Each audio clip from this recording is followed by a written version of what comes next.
Yu-Gi-Oh has a plethora of archetypes with different playstyles and mechanics that range in playability. From meta contenders like Sky Striker, which focus on having no monsters in the main monster zone, to S-Force controlling the game through columns, to Azumina fusion summoning without fusion monsters, there are many unique ways decks are designed. And in today's video, we're looking at 5 of the most interesting archetype mechanics. At number 5, we have Gladiator Beast. Released in Gladiator's Assault in 2007, Gladiator Beasts are a series of monsters mostly consisting of Beast, Beast Warrior, and Winged Beast monsters. Gladiator Beasts revolve around making successful attacks during the battle phase. The main deck Gladiator Beast monsters all have effects that read, at the end of the battle phase, if this card battled, you can shuffle it into the deck, special summon one Gladiator Beast monster from your deck except itself. They also have secondary effects if they were special summoned by the effect of other Gladiator Beast monsters. Two of the most iconic being Bestiari and Murmillo, which destroy back row and monsters respectively. They are also supported by the Test monsters, including Test Tiger, Test Panther, and Test Bear, which can all special summon Gladiator Beast monsters from the deck and treat them as being special summoned by a Gladiator Beast monster's effect. Gladiator Beast can also contact fuse into powerful fusion monsters, Heraclinios and Gazaris being two classics. The older Gladiator Beast monsters also have battle phase effects that read, at the end of the battle phase, if this card battled, you can return it to the extra deck, special summon two Gladiator Beast monsters from your deck. This ability to tag in and out was very unique upon release. Despite its new support in Supreme Darkness, Gladiator Beast is not currently viable, although it is very powerful in Edison format. At number 4 is Rockets. Released in Circuit Break in 2017, Rockets are an archetype of dark dragon-type monsters. When a rocket monster is destroyed by battle or card effect, it replaces itself during the end phase, summoning a different rocket monster from your deck. Rocket monsters have an effect that reads, when a Link monster's effect is activated that targets this face-up card on the field. Quick effect. You can destroy this card, then apply the effect. Magna Rocket Dragon can send a monster on the field to the graveyard. Auto Rocket Dragon can destroy a spell or trap on the field. Other standouts include Metal Rocket, which can destroy all cards your opponent controls in the same column. Shell Rocket, which can destroy monsters in its column and monsters in the adjacent horizontal zones. And Silver Rocket, which can snipe a card out of your opponent's extra deck. Ideally, you target the rocket monsters with Borrelink monsters. This archetype includes fan favorites such as Borrelo Dragon, Borrelsword Dragon, and the lesser known Borrelguard Dragon. The Borrel monsters serve as the weapons, and the rockets are like ammunition, launching themselves at the opponent and reloading during the end phase. Rockets never found success on their own, but as an engine in Dragon Link, the deck took off. With additional support cards like Striker Dragon, Absterrouter Dragon, and Rocket Tracer, the engine was extremely powerful for a number of years. At number 3, we have Time Thieves. The Time Thief archetype was initially released in 2019's Savage Strike. It consists of Dark Machine and Psychic type monsters.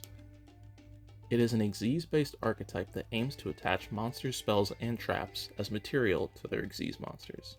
Some of the key main deck monsters include Time Thief Regulator, which can tribute itself to summon 2 Time Thief monsters from your deck, Time Thief Winder, the Stratos of the deck, Time Thief Adjuster, which can send a Time Thief card from your deck to the graveyard, and Time Thief Retrograde, a trap card which can negate spell and trap effects and attach them as material to a Time Thief Xyz monster. The deck has 3 Xyz monsters, Time Thief Perpetua, Time Thief Double Barrel, and the most interesting card in the archetype is Time Thief Redoer. During the standby phase, Redoer can attach the top card of your opponent's deck to itself as material. Its second effect allows you to detach material from it and activate effects based off the type of card that was detached. Each of these effects references the archetype's time travel theme. When detaching a monster, Redoer can banish itself into the end phase, sending itself into the future.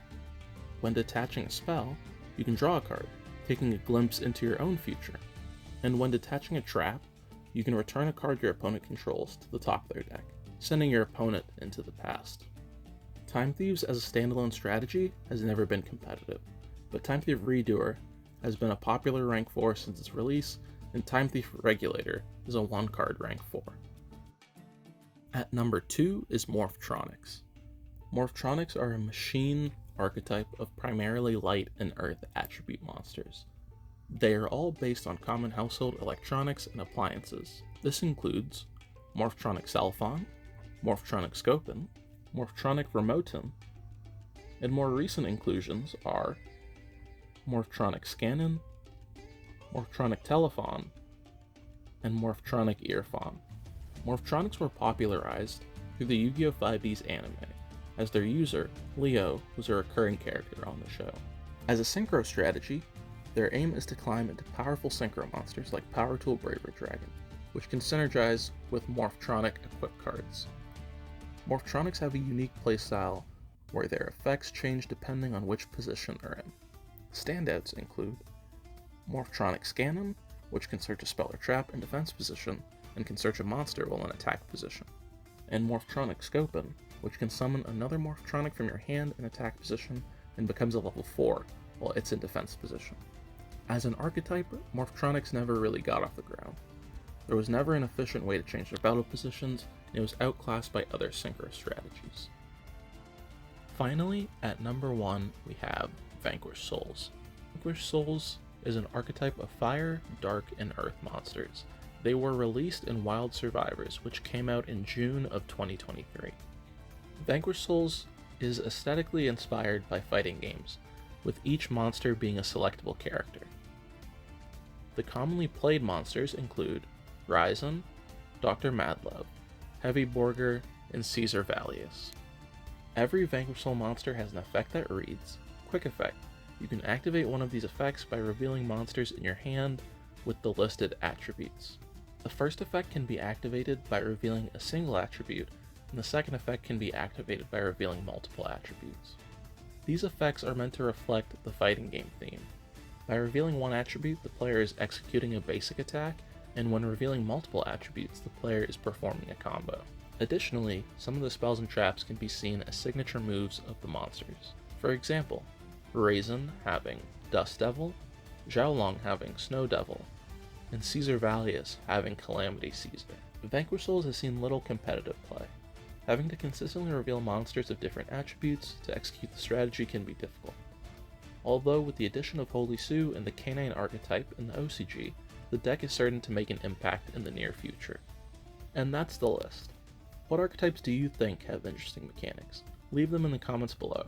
And if you enjoyed the video, leave a like and consider subscribing to the channel, and hopefully I'll see you in the next video.